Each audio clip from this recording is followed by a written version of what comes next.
que le monde dans lequel nous vivons valorise la fierté. Être fier, c'est un signe de confiance en soi.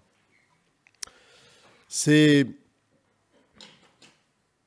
les méthodes de développement personnel visent à redonner à chacun une estime de soi,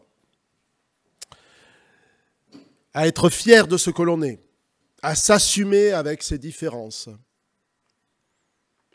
Mais la fierté peut parfois aussi se rapprocher plus de l'arrogance ou de l'orgueil.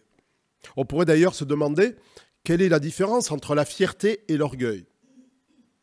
Je ne vais pas vous faire un traité de philosophie, mais on pourrait dire que l'orgueil est une opinion très avantageuse, souvent exagérée, qu'on a de sa propre valeur, au détriment et en se comparant aux autres.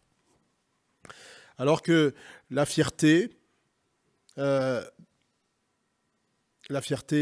nul besoin de se mesurer à l'autre et ni de le rabaisser. Je ne sais pas si vous vous rappelez, mais nous avons commencé notre épître aux Romains par cette affirmation de Paul. « Je n'ai pas honte de l'Évangile ». La fierté, c'est le contraire de la honte. Cette question de honte revient à plusieurs reprises dans les lettres de Paul. Peut-être que Paul avait à combattre un sentiment de honte en lui-même.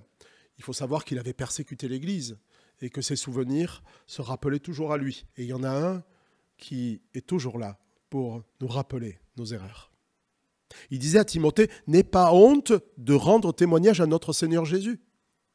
N'aie pas non plus honte de moi qui suis aussi en prison pour sa cause. Au contraire, souffre avec moi pour l'Évangile, selon la force que Dieu donne. » Alors, est-ce qu'il y a des raisons d'avoir honte de l'Évangile et du témoignage rendu à Jésus?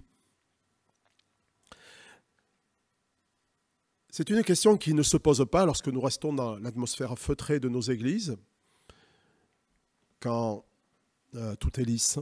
Mais par contre, lorsque nous sommes tentés de dissimuler notre foi, d'arrondir les angles de notre croix, de celle que nous devons porter, la question se pose.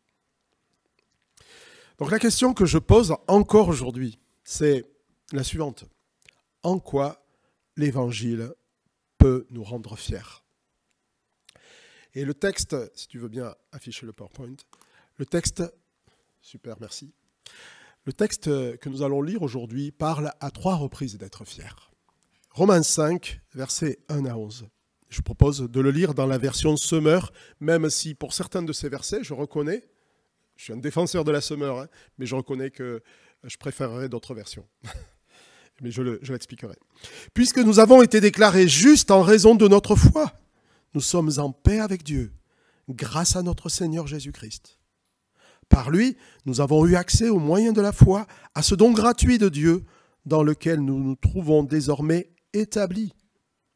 Et notre fierté se fonde sur l'espérance d'avoir part à la gloire de Dieu.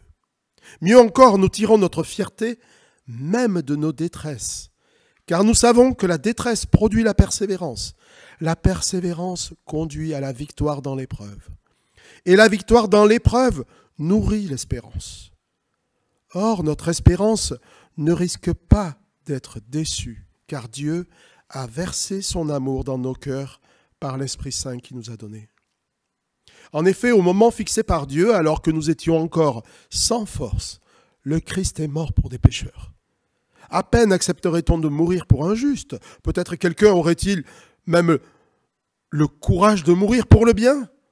Mais comment Dieu nous montre l'amour qu'il a pour nous? C'est qu'alors que nous étions encore des pécheurs, le Christ est mort pour nous. Et donc, puisque nous sommes maintenant déclarés justes, grâce à son sacrifice, pour nous, nous serons à plus forte raison encore sauvés par lui de la colère à venir. Alors que nous étions ses ennemis, Dieu nous a réconciliés avec lui par la mort de son Fils.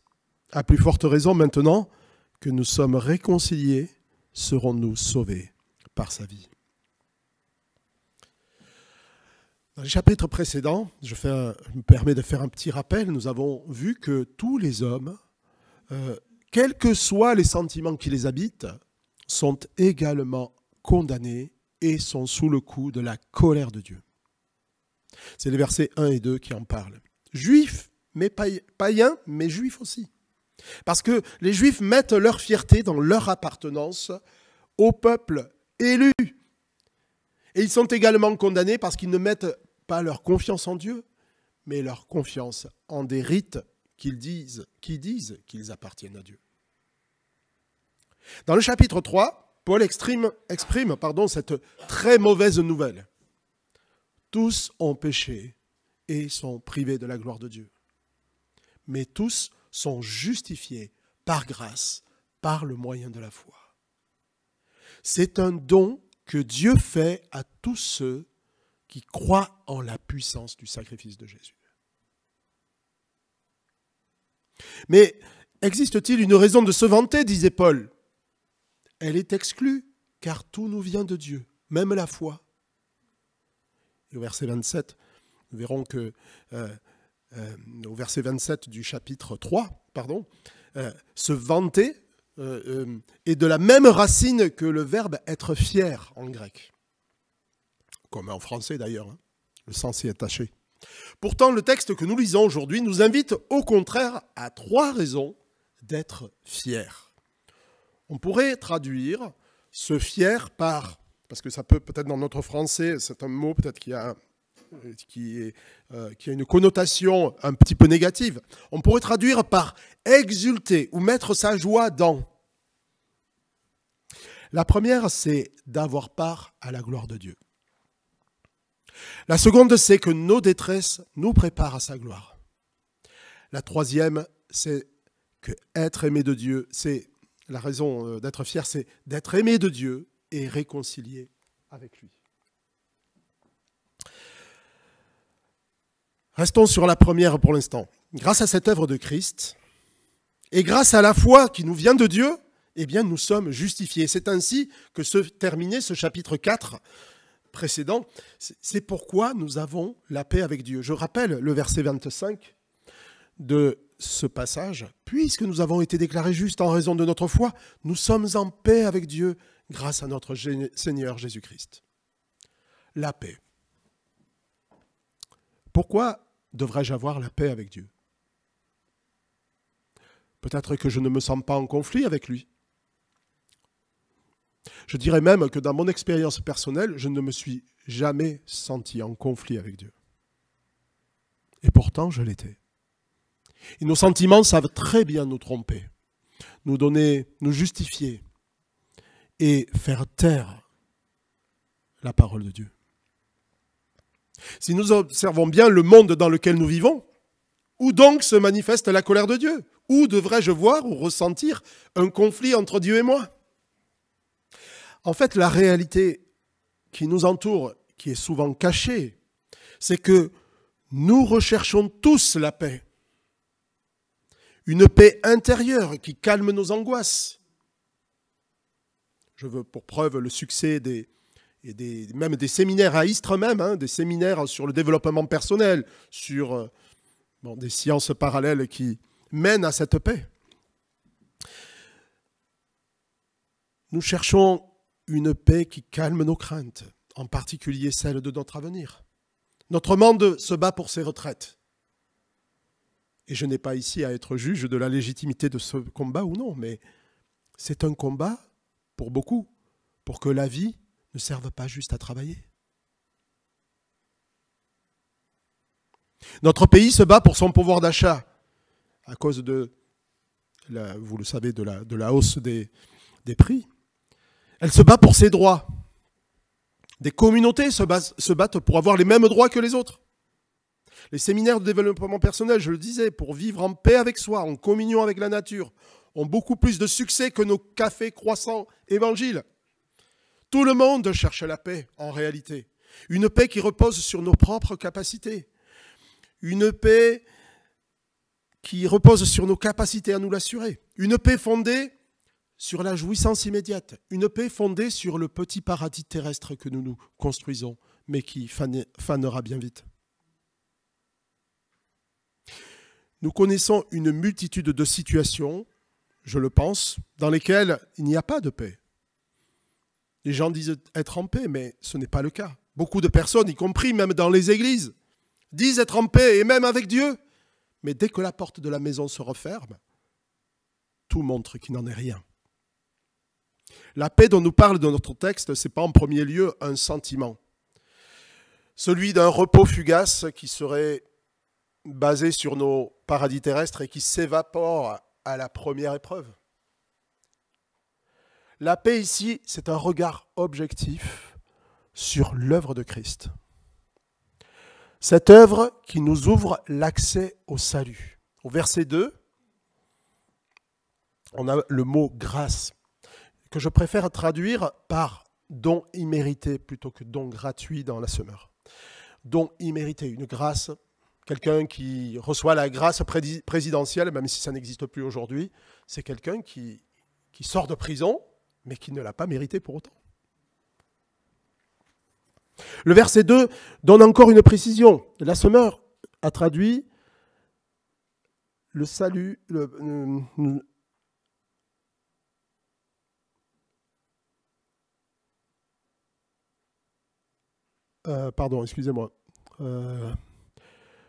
traduit le salut qui nous est désormais acquis. Alors c'est une traduction possible, mais qui étouffe un autre sens qui lui est associé. C'est le sens de la fierté, cette grâce de Dieu dans laquelle nous tenons ferme, où nous sommes établis, nous nous établissons. Donc je préfère traduire ce verset 2 par ce don immérité dans lequel nous sommes établis et demeurons fermes. La grâce de Dieu, elle est faite de cette double réalité.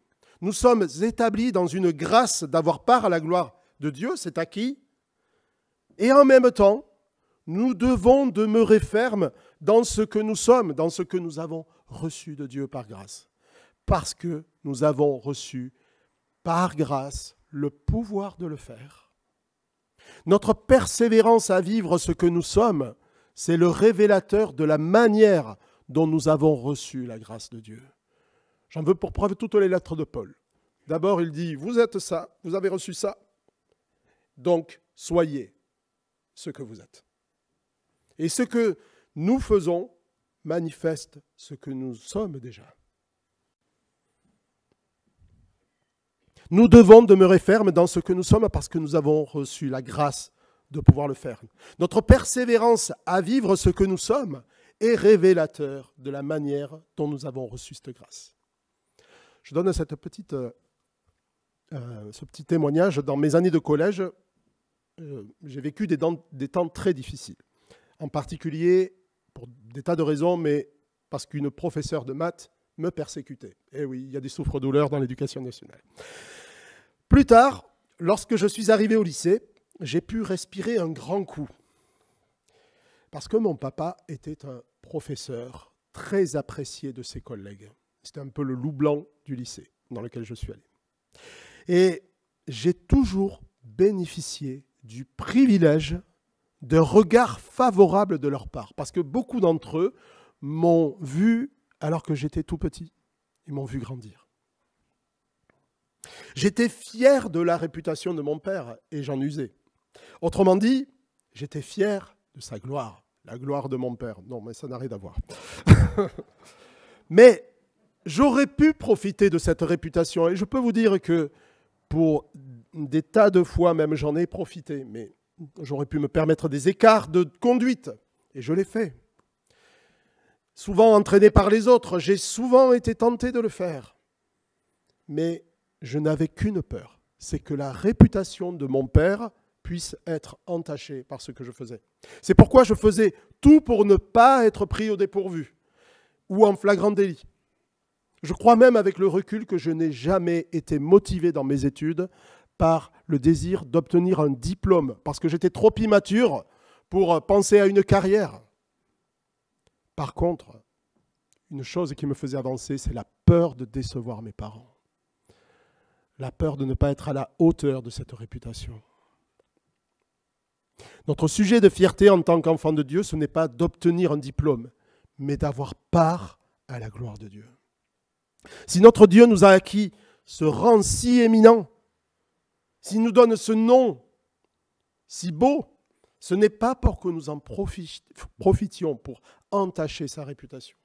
Puisque nous avons reçu ce don immérité, qu'on appelle grâce, nous voulons demeurer fermes, parce que notre fierté, c'est de porter le nom et l'odeur de Christ partout où nous passons. Quitte à ce que cela nous coûte, s'il le faut en confort ou en bien-être. Tous sont péchés et sont privés de la gloire de Dieu, disait Paul, chapitre 3. Mais notre fierté d'enfant, c'est l'espérance, autrement dit, l'attente confiante. Les hispanophones, Alejandro, esperar, c'est attendre, esperar. Espérance. L'espérance, c'est l'attente confiante d'avoir part à cette merveilleuse réputation, la gloire de Dieu. Notre fierté, c'est que notre vie n'entache à rien cette réputation ici-bas. C'est que notre vie l'honore, le bénisse, dise du bien de lui. La paix que nous avons avec Dieu ne peut pas être entachée de mauvaise conscience. Et je crois que c'est l'expérience que l'on fait tous lorsqu'on est pris au dépourvu dans notre foi. On a honte et on a mauvaise conscience. Il est nécessaire que nous recevions le pardon. C'est pourquoi nous voulons demeurer fermes pour ne pas nous mettre dans cette situation. Voilà une première fierté qui n'a rien d'orgueilleux, mais qui dépend complètement de la gloire de celui qui nous a appelés. Et Paul enchérit sur une deuxième fierté que nous pouvons avoir même dans les détresses. Lisons le verset 3. Mieux encore, nous tirons fierté même de nos détresses, car nous savons que la détresse produit la persévérance. La persévérance conduit à la victoire dans l'épreuve, et la victoire dans l'épreuve nourrit l'espérance. Arrête ici pour l'instant. La perspective que visent ces versets, c'est l'espérance, donc elle est future, d'avoir part à la gloire de Dieu. Ce n'est donc que par la foi que cette certitude, cette perspective peut s'enraciner dans nos cœurs, dans le présent. Mais la réalité de notre présent, elle est complètement contrastée par rapport à cette certitude. C'est que cette vérité qui nous rattrape tout le temps, c'est que la vie n'est pas un long fleuve tranquille. Nous avons des chutes. Et parfois, il nous arrive des choses sans même que nous ayons rien fait de mal. Être chrétien nous préserve de bien des détresses. Les choix motivés par le désir de rendre gloire à Dieu nous protègent. C'est une réalité. Et nous voulons le rappeler. Quand nous faisons la volonté de Dieu, je rappelle ce qui a été dit le week-end dernier, quand nous faisons la volonté de Dieu, même dans le secret, nous sommes bénis, notre famille est bénie et la communauté est bénie, même dans le secret. Je le crois aussi. Mais ces mêmes choix peuvent aussi nous exposer à d'autres difficultés que n'ont pas les incroyants.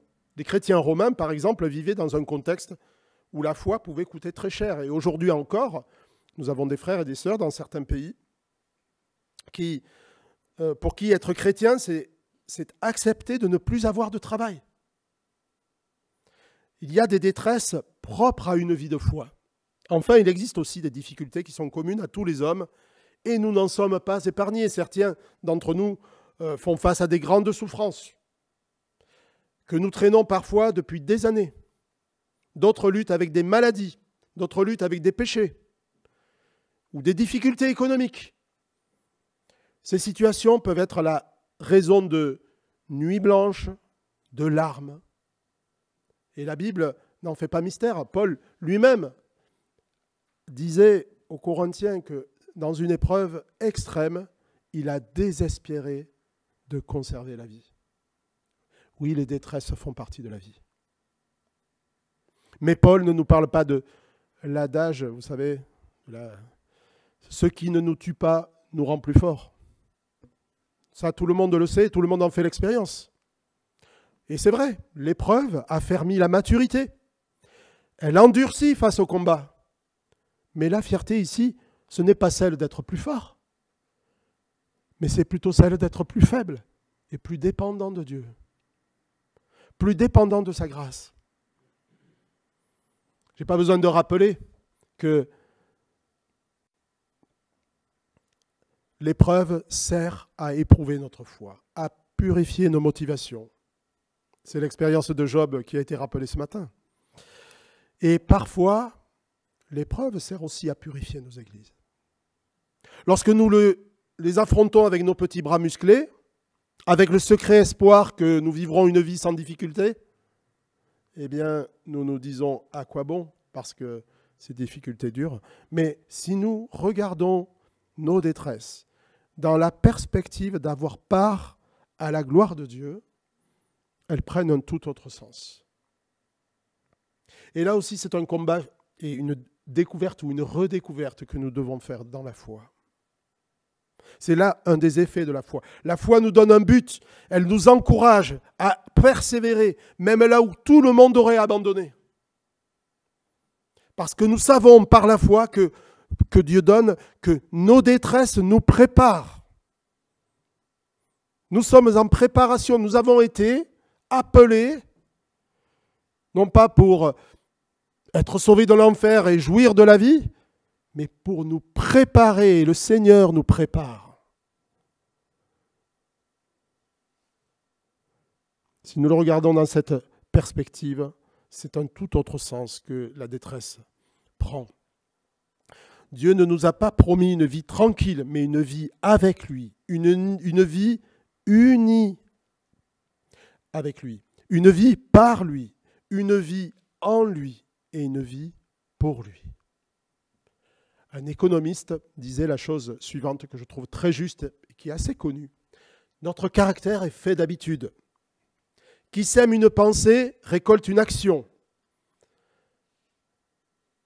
Qui sème une action récolte une habitude. Qui sème une habitude récolte un caractère. Qui sème un caractère récolte un destin. Dans les épreuves, même injustes, Dieu forge un caractère dépendant de lui. Nous apprenons à persévérer et après avoir persévéré, à être fidèles. Et après avoir été fidèles, nous récoltons notre vocation et une destinée. Et mieux encore, nous expérimentons par la foi cette réalité nouvelle. C'est que Dieu a toujours été avec nous dans toutes nos détresses. C'est souvent après coup qu'on s'en rend compte. C'est vrai. Mais quand on l'a vécu une fois, on doit s'en rappeler. Dieu a toujours été avec nous au milieu des épreuves. Et il a même accompli en nous quelque chose, une œuvre extraordinaire qui nous était impossible de vivre sans cela, sans cette épreuve. Nous le savons. L'Église sert à le rappeler. Je discutais cette semaine avec Aurore, pas toi, une autre, de l'Église apostolique, dont certains ont fait la connaissance hier, qui a perdu sa fille de 11 ans, d'une maladie qui l'a terrassée très rapidement. Je crois que c'est en 3 mois, mais je ne sais plus exactement. Cette jeune fille a été un témoin extraordinaire de la grâce de Dieu. J'ai pour projet d'inviter Aurore une fois pour qu'elle donne son témoignage. Elle savait qu'elle allait mourir et elle a témoigné mieux que je n'aurais jamais su le faire moi-même. Sa mère veut aujourd'hui se consacrer pour être témoin auprès des parents qui sont désemparés face au décès de leurs enfants. Mais la douleur persiste et je l'ai vu dans ses paroles. La douleur est là. Mais c'est quand nous sommes faibles qu'alors nous sommes forts, par la grâce de Dieu. Comment expliquer, contre toute logique, qu'un chrétien, criblé par les épreuves, en arrive à rendre gloire à Dieu comme Job, ou à minima renonce à quelques conforts et quelques jouissances ici-bas, par égard pour celui qui l'a sauvé. C'est inexplicable. N'est-ce pas une douce illusion qui pourrait passer pour de la naïveté? Et certaines personnes réagissent comme ça, n'est-ce pas? Voire même pour de la folie. Il n'en est rien parce que Dieu ne nous laisse pas seuls avec nos expériences subjectives. Et c'est là qu'il est important de comprendre que tout cela dépend d'une réalité présente dans la vie de tout chrétien. Tout chrétien qui ne vit pas cette réalité n'est pas chrétien. C'est aussi simple que cela. Or, notre espérance, verset 5, ne risque pas d'être déçue, car Dieu a versé son amour dans nos cœurs par l'Esprit Saint qu'il nous a donné. Ce n'est pas notre amour pour Dieu, mes amis, mais c'est bel et bien l'amour de Dieu pour nous qui est versé dans nos cœurs. Dieu verse l'amour qu'il y a en lui dans nos cœurs. C'est une sorte de transfusion sanguine, sans quoi nous ne pouvons recevoir le salut.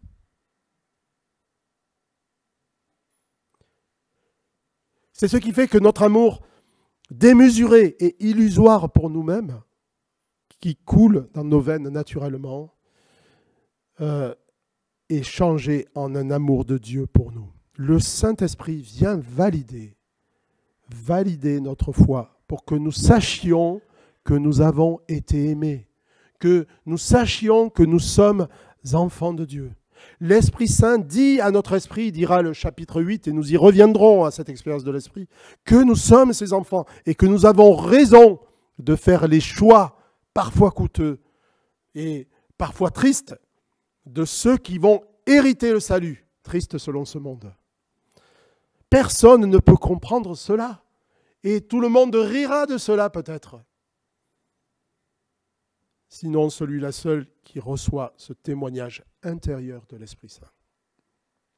L'épreuve, il est vrai, dans un premier temps, est un sujet de tristesse, mais la conviction que l'amour de Dieu valide par l'Esprit Saint qu'il met dans nos cœurs, c'est que ces détresses, ces épreuves nous préparent à un poids incomparable, insurpassable de gloire. Il y a donc un sujet de fierté et une raison de trouver notre joie dans cela. La troisième raison d'être fier, dont nous parle notre texte, c'est celle de se savoir aimé de Dieu et réconcilié avec lui. Au verset 11, nous lisons la chose suivante. Mieux encore, nous plaçons désormais notre fierté en Dieu par notre Seigneur Jésus-Christ qui nous a obtenu la réconciliation. Je crois que j'ai oublié de le lire tout à l'heure. Être aimé de Dieu et réconcilié avec lui. Mais nous allons trop vite. Pourquoi et comment ? De quelle réconciliation s'agit-il ? S'agit-il juste de cet encouragement que je donne à mon cœur ? Oui, je suis sauvé par la grâce de Dieu.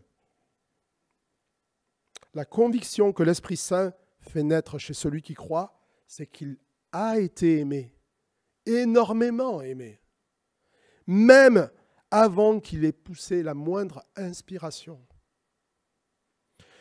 Tu as été aimé alors que tu étais sans force, verset 6. Tu as été aimé alors que tu étais sans force. Tu as été aimé alors que, sans force, c'est ce que cela veut dire, dans l'incapacité totale de te tourner vers Dieu. Tu as été aimé alors que tu étais encore pécheur. Encore le verset 6. Tu étais même un ennemi, verset 7. Parce que par tes choix, par ta persistance à mener ta vie comme bon te semble, par ta persistance à vouloir te justifier, parce que tu n'avais aucun égard pour les autres, tu étais un ennemi du Créateur de l'univers, de celui par qui et pour qui toute chose existe, même toi, tu étais son ennemi. Parce que tu ne lui as pas rendu gloire à Dieu. Tu rendais gloire à toi-même et tu lui tournais le dos. Il t'a aimé lorsque Jésus-Christ a donné sa vie pour toi. Et qui peut dire que c'est arrivé dans sa vie ? C'est arrivé il y a 2000 ans. il t'a aimé là. Il parlait de toi. Il mourrait pour toi. Tu lui tournais le dos, il le savait. Il t'a aimé parce qu'il a payé le prix pour toi. Il t'a réconcilié. Mais ce n'est pas une réconciliation comme on les fait à la va-vite. Un prix a été payé, sa vie. Désormais, tu n'es plus sous la colère de Dieu.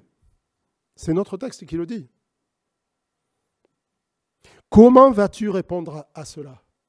Comment réponds-tu aujourd'hui à cela? Dans Luc 7, nous avons une illustration de ce que l'Esprit Saint produit dans le cœur d'une personne qui a été aimée alors qu'elle était encore sans force et dans le péché. Cette scène, je vous la décris, c'est une femme qui lave les pieds de Jésus de ses larmes. Elle les oigne de parfum. Simon le pharisien, chez qui Jésus avait été invité, est horrifié par la scène. Il se dit, mais comment un homme versé dans les Écritures peut-il se laisser toucher par cette... À quoi vous avez pensé? Traîner. Jésus lui raconte alors une parabole pour illustrer que celui à qui on a remis une dette importante éprouvera plus d'amour envers son créancier que celui à qui on a remis une petite dette. Et c'est pourquoi aussi parfois, en tout cas je l'espère, les chutes dont nous avons reçu le témoignage aujourd'hui peuvent produire énormément de fruits. Celui à qui on pardonne peu aime peu, mais celui à qui on pardonne beaucoup aime beaucoup. Il conclut par cette phrase, cette parabole, c'est pourquoi je te le dis, ses nombreux péchés ont été pardonnés car elle a beaucoup aimé, mais celui à qui on pardonne peu aime peu. Ces paroles de Jésus confrontent en fait l'autosuffisance du pharisien qui se dit persuadé que son amour pour Dieu lui a valu d'être pardonné par Dieu. Et au premier abord, on pourrait se dire « Ah mais oui, mais c'est l'amour qui justifie, l'amour que j'ai pour quelqu'un justifie finalement que je sois pardonné. » Mais ce n'est pas ce que Jésus dit.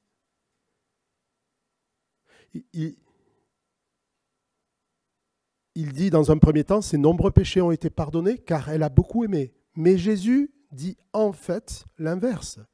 Celui à qui on pardonne peu aime peu. Le pardon n'est pas la conséquence de l'amour. C'est l'inverse.